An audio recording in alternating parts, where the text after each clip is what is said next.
శ్రీమాత్రే నమ. జయ గురు దత్తాత్రేయ నమ. ఈ వీడియోలో మనం కుజ స్తంభన గురించి తెలుసుకుందాం.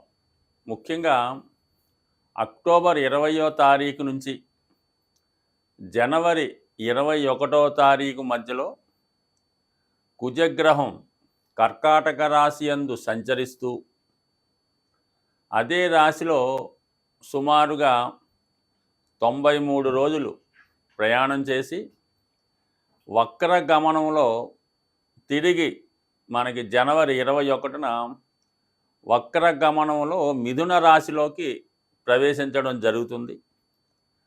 మళ్ళా మిథున రాశి నుంచి తిరిగి ఏప్రిల్ 2వ తారీఖున కర్కాటక రాశిలోకి రుజుగతిలో ప్రవేశించడం జరుగుతుంటుంది.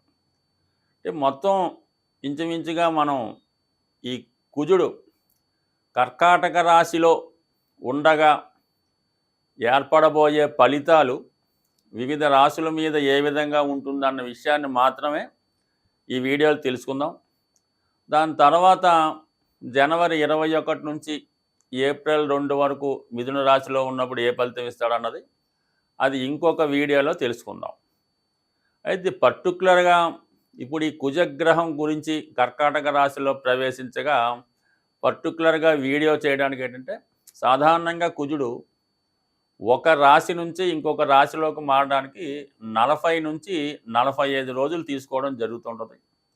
అయితే ఇది ఇంచుమించుగా ఈ 93 రోజుల ప్రయాణంలో మరి ఇదే రాశిలో కుజుడు వక్రించి నెమ్మదిగా వెనక్కి వెళ్ళడం.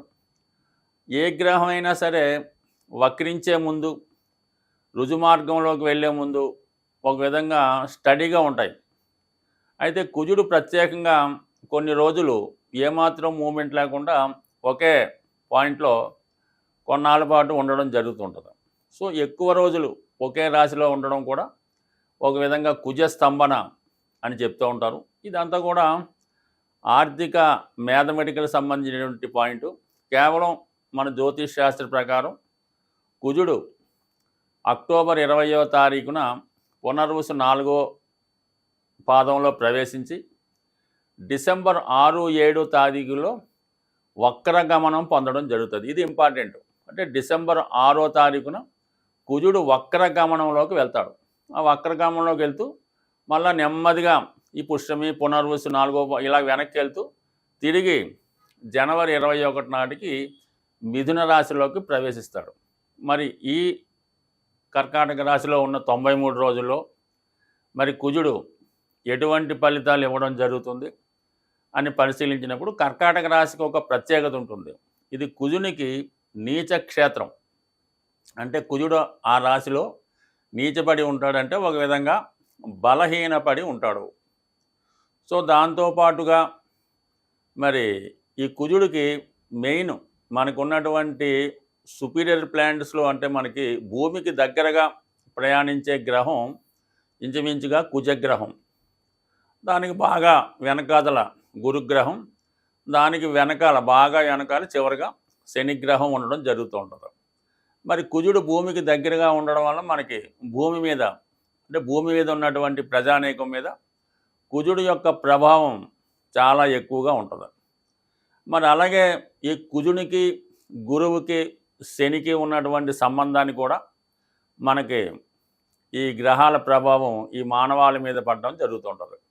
మరి ప్రస్తుతం కుజుడు కర్కాటక రాశిలో సంచరించగా శని అష్టమ స్థానంలో సంచరించడం అన్నది అంటే ఇద్దరికీ కూడా షష్టాష్టకాలు రావడం జరిగింది. అంటే కుజుడు కర్కాటక రాశిలో ఎన్ని రోజులు ప్రయాణించినా ఎవరికి అభ్యంతరం లేదు. కానీ శనికి 6వ స్థానంలో కుజుడికి శని అష్టమ స్థానంలో ప్రయాణించడం అన్నది చాలా వరకు జాతకుల మీద ఈ ప్రభావం చూపుతుంది. అలాగే దేశం యొక్క పరిస్థితులు కూడా చాలా వరకు ఎక్కువగా ఇబ్బందికర పరిస్థితులు దేశ పరిస్థితులు కూడా చాలా వరకు ఇబ్బందికరంగా ఉండే అవకాశం ఉంది. సో ఇది ఎక్కువగా మరి ప్రజా సమస్యలు, అలాగే పోలీసు వ్యవస్థ యొక్క స్ట్రగులు, అలాగే భూములకు సంబంధించిన విషయాల్లో ఇబ్బందులు ఇవన్నీ మరి ఈ గోచార రీత్యా జరుగుతుంటాయి. అయితే గురువుకి కుజునికి అర్ధకోణ దృష్టి ఏర్పడడం వల్ల చాలా వరకు కుజుడు మరి మంచి ఫలితాలు ఇవ్వడానికి కూడా కారణం అవుతూ ఉంటుంది. సో ఏదైనా మొత్తం మీద ఈ కుజుడు సంచరిస్తున్నటువంటి ఈ 90 రోజులు 93 రోజులు సుమారుగా, అంటే పంచాంగాన్ని బట్టి మరి వాళ్ళు పంచాంగకర్తలు వేసిన లెక్కలను బట్టి కొద్దిగా అటు ఇటు మారచ్చు. మనం తీసుకున్న పంచాంగం ప్రకారం ఈ 93 రోజుల్లో వివిధ రాశుల మీద కుజగ్రహ ప్రభావం ఏ విధంగా ఉండబోతుంది అన్న విషయాన్ని తెలుసుకుంటూ, చివరిగా మరి కుజగ్రహానికి ప్రస్తుతం జరుగుతున్నటువంటి సమస్యలకి ఏ విధమైన పరిహారం చేయాలన్నది కూడా ఈ వీడియో చివరిలో తెలుసుకునే ప్రయత్నం చేద్దాం. మీనరాశి వారికి కుజగ్రహ స్తంభన మరి ఒక విధంగా చెప్పాలంటే చాలా మంచి యోగాన్ని ఇవ్వబోతుంది.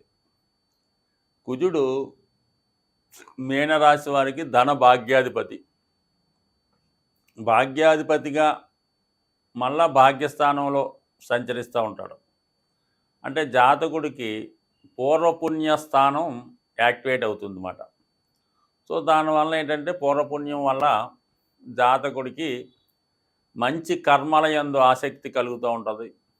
సో ఈ విధంగా ఒక విధంగా జాతకుడికి మరి ఈ అక్టోబర్ 20వ తారీఖు నుంచి జనవరి 21 మధ్యలో సంచరిస్తున్నటువంటి ఈ కర్కాటక రాశిలో కుజగ్రహం వక్రగమనం పొందడం, స్తంభించడం ఇవన్నీ జరుగుతాయి. సో ఇవన్నీ జరగడం వల్ల జాతకుడికి ముఖ్యంగా గత కొంతకాలంగా ఇంచుమించుగా జీరో స్థాయికి వచ్చినటువంటి ఆర్థిక పరిస్థితి తిరిగి మళ్ళా నెమ్మదిగా ఇంప్రూవ్మెంట్ అవ్వడం జరుగుతుంది. జాతకుడు కొన్ని బాధ్యతల నుంచి బయటపడడం వల్ల కొంత ధనం మిగలడం వల్ల అది తన అవసరాలకు ఉపయోగించుకోవడం కానీ, ఈ విధంగా ఆర్థిక పరిస్థితులు మెరుగుపడతాయి. అలాగే కుటుంబపరమైనటువంటి సమస్యలు అవి కూడా చాలా వరకు ఒక విధంగా టెన్షన్ తగ్గుతూ ఉంటుందన్నమాట. ఎక్కువ ఈ మీనరాశి వారికి కుటుంబ బాధ్యతలు, పేరెంట్స్ బాధ్యతలు, ఎవరిని కాదనలేకపోతుంటాడు, ఎవరికి తక్కువ చేయలేకపోతుంటాడు. ఈ వలన ఎక్కువ ఈ మానవతా దృక్పథంతో ఈ విధమైనటువంటి పరిస్థితి ఈ మీనరాశి వారికి ఏర్పడబోతూ ఉంటుంది అన్నమాట. అంటే ఇక్కడ ఏమొచ్చిందంటే ఈ రాశి వారికి చతుర్థ సప్తమాధిపతి అయినటువంటి బుధుడు బాధకుడయ్యాడు. అంటే అటు మాతృస్థానం బాధక స్థానం బాధకుడయ్యాడు, సప్తమం భార్య బాధకురాలైంది. సో ఈ కారణం వల్ల వీళ్ళిద్దరి మధ్య మీనరాశి వారు నలుగుతూ ఉంటాడు. అలాగే మీనరాశి 2 పాపగ్రహ రాశుల మధ్య పడింది. ఒక పక్క కుజగ్రహ రాశి, రెండో పక్క 12లో శనిగ్రహ రాశి. ఒకటి బాధ్యతలు, ఒకటి బలహీనత. ఈ విధంగా ఇబ్బంది పడుతుంటే మరి కుటుంబ స్థానాధిపతిగా ఉన్నటువంటి కుజుడు నీచ స్థితిలో పంచమ స్థానంలోకి రావడం జరిగింది. మరి ఆ కారణం వల్ల మరి ఒక విధంగా మీ కుటుంబంలో ఎవరో ఒకరికి, అంటే ముఖ్యంగా మీ సంతానానికి మరి ఏదైనా ఉద్యోగ అవకాశం రావడం వల్ల అది విధి విశాత్తు అందరికి ఏదో దూర ప్రాంతంలో, మీరు హైదరాబాద్లో ఉంటే వాడికి ఏ గోవాలోనో లేదంటే ఊటీలోనో లేదంటే ఏదైనా కెనడాలోనో ఉద్యోగం రావడం వల్ల తప్పనిసరి పరిస్థితుల్లో చదువు నిమిత్తం, ఉద్యోగ నిమిత్తం దూరం వెళ్ళడం జరుగుతుంది. సో దానివల్ల కుటుంబ బడ్జెను మీకు తగ్గినప్పటికీ కూడా చాలా ఆందోళనకు గురవుతుంటారు. అంటే మీరు ఎవరిని కూడా దూరం అవుతే తట్టుకోలేకపోతుంటారు అన్నమాట. సో ఆ కారణం వల్ల అందరినీ కూడా దగ్గరగానే ఉంచుకొని వాళ్ళ యొక్క బాధ్యతలు కూడా చూస్తూ ఉంటారు. బట్ అయినప్పుడు కూడా తప్పనిసరి పరిస్థితుల్లో మీ కుటుంబంలో ఒకరు గొప్ప అవకాశంతో దూరం వెళ్ళడం జరుగుతూ ఉంటుంది. అది ఖచ్చితంగా మీ కుటుంబానికి గర్వకారణమై మీకు మాత్రం కొద్దిగా ఇబ్బంది అనిపిస్తూ ఉంటుంది. సో కొన్ని సందర్భాల్లో ఏదైనా వివాహం కూడా చేయొచ్చు. మీరు ఈ సందర్భంలో మీ సంతానానికి, మీ అమ్మాయికో మీ అబ్బాయికో ఎవరికో ఒకరికి వివాహం రావాల్సి వస్తుంది. లేదంటే మీ కుటుంబంలో ఒకరికి సంతానం కలగడం ఏదో కారణం వల్ల మరి కుటుంబం ఎక్స్పెండ్ అవుతుంది, పూర్వపుణ్యం పెరుగుతూ ఉంటుంది, శుభకార్యాలు చేస్తూ ఉంటారు, ధనం ఖర్చు అవ్వడం జరుగుతూ ఉంటుంది. ఇవన్నీ బాగున్నప్పుడు కూడా ఉద్యోగ భద్రత విషయంలో మాత్రం చాలా జాగ్రత్తగా ఉండాలి. మరి ఈ వృత్తికారకుడు శని, ధనకారకుడు కుజుడు, ఈ రెండుటికి వచ్చినటువంటి షష్టాష్టక స్థితి జాతకుడు అనూహ్యంగా ఉద్యోగంలో ఇబ్బంది ఎదుర్కోవలసి ఉంటుంది. సడన్గా ట్రాన్స్ఫర్ రావచ్చు, ఉద్యోగం మారచ్చు, సీటు మారచ్చు, పదవి విరమణ లాంటిది కూడా లభించవచ్చు. ఏదైనా ఉద్యోగం మీద మాత్రం ఖచ్చితమైన ప్రభావం ఉంటుంది. ఎంతైనా మరి కుజుడు బలహీనంగా ఉండడం వల్ల ఉద్యోగంలో వల్ల ఇబ్బంది కష్టాలు కలుగుతాయి. సో దాన్ని నివారించుకునే ప్రయత్నంలో సహనంగా ఓర్పుగా వహిస్తే, అంటే ఏం లేదు, తొందరగా నిర్ణయం తీసుకోకుండా ఉద్యోగ సంబంధంలో ఎటువంటి కష్టం వచ్చినా నిదానంగా ఆలోచించి కొద్దిగా టైం తీసుకుంటే ఆటోమేటిక్గా ఆ సమస్య మీకు పరిష్కారం అవుతుంది. కానీ విధి లేని పరిస్థితుల్లో ఉద్యోగం మానేయవలసి వస్తే ఏమీ కంగారు పడక్కర్లేదు. దానికన్నా బెటర్ అవకాశం మీకు రావడం జరుగుతూ ఉంటుంది. ఎందుకంటే కుజుడు వల్ల ఈ కష్టం వచ్చింది కాబట్టి, కుజుడు మీకు శుభుడే కాబట్టి, గురుదృష్టి ఉంది కాబట్టి ఖచ్చితంగా దాన్ని తిరిగి పొందడం జరుగుతుంది. ఇదే కాదు, మీరు గతంలో ఉద్యోగం పోగొట్టుకొని ఉన్నా, ప్రయత్నం చేసి ఓడిపోయి ఉన్నా, ఇంటర్వ్యూలో ఇబ్బంది పడినా, తిరిగి మళ్ళీ ఇంకొకసారి ఆ ఛానల్ ద్వారా అదే ఉద్యోగానికి ప్రయత్నం చేస్తే మరి ఈ సమయంలో విజయ అవకాశాలు 100% వచ్చే అవకాశం ఉంది. అది ఇంచుమించుగా మీకు రాబోయే 6 నెలల్లో ఎప్పుడు ఏం జరిగినా తిరిగి దాన్ని మళ్ళీ పొందే అవకాశం ఉంటుంది. ఎవరి జాతకంలోనైనా వాడు ఖచ్చితంగా ఉద్యోగంలో అభివృద్ధి చెందాలన్నా, వ్యవసాయ వ్యాపారాల్లో పోటీని ఎదుర్కొని నిలబడాలన్నా, ఒక సాధారణ స్థాయిలో జీవనాన్ని ప్రారంభించి ఉన్నత స్థాయికి ఎదగాలంటే కుజగ్రహ అనుగ్రహం తప్పనిసరిగా ఉండాలన్నమాట. సో అందువలన కుజుని యొక్క అనుగ్రహం కోసం మరి 2 విధాలుగా మనం కుజుని యొక్క అనుగ్రహం పొందడం వచ్చు. ఒకటి ఏంటంటే సుబ్రహ్మణ్య స్వామి ఆరాధన. మంగళవారం ఎప్పుడన్నా సరే కుజుడికి మంగళవారం నాడే పరిహారం చేయడం వల్ల అది కలిసి వస్తుంది. మరి మంగళవారం రోజు ఒక 8 మంగళవారాలు సుబ్రహ్మణ్య స్వామికి బెల్లం పానకంతో అభిషేకం చేయడం వల్ల ఖచ్చితంగా కుజుని యొక్క పరిహారం జరుగుతుంది.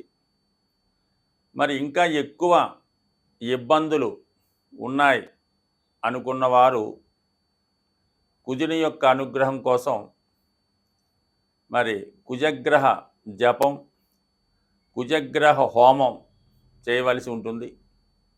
అలాగే సుబ్రహ్మణ్య స్వామి అంటే మనకి కృత్తికా నక్షత్రం వచ్చిన రోజు సుబ్రహ్మణ్య స్వామి కంటే, కృత్తికా నక్షత్రం అనేది అగ్ని నక్షత్రం, దానికి అగ్ని అధిదేవత. ఆ రోజు సుబ్రహ్మణ్య స్వామి వారి విగ్రహానికి ఆలయంలో పాలతో అభిషేకం చేయడం వల్ల ఖచ్చితంగా కుజునికి సంబంధించినటువంటి సమస్త దోషాలు పరిహారం అయ్యే అవకాశం ఉన్నది. అది ఒక విధంగా మనకి ఒక గ్రంథంలో బాగా మండుతున్నటువంటి నిప్పులని పాలతో ఆర్పడం వల్ల కుజదోషం లాంటిది పరిహారం అవుతుందని. అంటే కుజుడు అగ్నితత్వ గ్రహం. మరి ప్రస్తుతం కుజుడు కర్కాటక రాశి అనే పాల సముద్రంలో సంచరిస్తున్నాడు. అందువల్ల మరి మంటల్ని అంటే నిప్పుల్ని ఇది పాలతో ఆర్పడం వల్ల మరి కుజుడు శాంతించే అవకాశం ఉంటుంది. సో అలాగే మరి హనుమాన్ శక్తికి కారకుడు. ఒక విధంగా కుజగ్రహానికి సాక్షాత్ స్వరూపమైనటువంటి హనుమంతుడు హనుమాన్ చాలీసా పారాయణ చేయడం వల్ల, మంగళవారం రోజు హనుమాన్ ఆలయంలో తమలపాకులు మాల స్వామికి అలంకరించాలి. అంటే ఏ విధంగా అలంకరించాలి? 108 తమలపాకులు, లెక్కతో సంబంధం లేదు, దండ ఎంత మీరు చేయగలిగితే ప్రతి ఆకు మీద సింధూరంతో శ్రీరామ అని రాసి దాన్ని మాలగా తయారు చేసి మరి ఆంజనేయ స్వామికి హారంగా సమర్పించడం వల్ల మరి స్వామికి అనుగ్రహం లభిస్తుంది. మరి ఇంకా చాలా చిట్కా రెమెడీ లాంటిది ఏంటంటే, మరి చిన్ని కృష్ణుడికి అంటే కృష్ణ దేవాలయంలో కృష్ణుడికి వెన్న నైవేద్యంగా పెట్టడం వల్ల 100% కుజదోష పరిహారాలు, అంటే కుజదోష పరిహారం అని లేదు, కుజుడు దోషం అంటే కుజుడు పరిహారం చేసుకోవడం వల్ల కుజదోషం, అది పెళ్ళికి సంబంధించింది కుజదోషమే కాదు, ఒక జాతకుడు చెడు అలవాట్లు ఉన్నా వాడికి కుజదోషం ఉన్నట్టే, రోజు మందు తాగుతున్నాడు కుజదోషం ఉన్నట్టే, ఊరికి అందరినీ ఏడిపిస్తున్నాడు, అమ్మాయిని ఈవిటేజింగ్ చేస్తున్నాడు, చైన్ స్నాకింగ్ చేస్తున్నాడు, అది కూడా కుజదోషమే, పిక్ పాకెట్ చేస్తున్నాడు కుజదోషమే, ఇంట్లో డబ్బులు పట్టుకుపోతున్నాడు కుజదోషమే. అందువలన కేవలం వివాహానికి సంబంధించింది కాదు, ఈ కుజదోషం ఉన్నవాళ్ళు ఇటువంటి పనులు చేస్తూ ఉంటారు. అంటే ఏదైతే పోలీసు వాడు పట్టుకుంటే జైల్లో వేస్తారో అవన్నీ కూడా, ఆ నేరాలన్నీ కూడా కుజదోషానికి సంబంధించినవే. కాబట్టి మరి ఈ కుజదోషం ఉన్నవాళ్ళు ఈ విధమైన పరిహారం చేయడం వల్ల ఇంకా బాగా, అంటే రోజు ఒక 8 రౌండ్లు గ్రౌండ్లో స్పీడ్గా మరి పరిగెత్తడం వల్ల కూడా కుజదోషం పరిహారం అయ్యే అవకాశం ఉంది. స్వస్తి.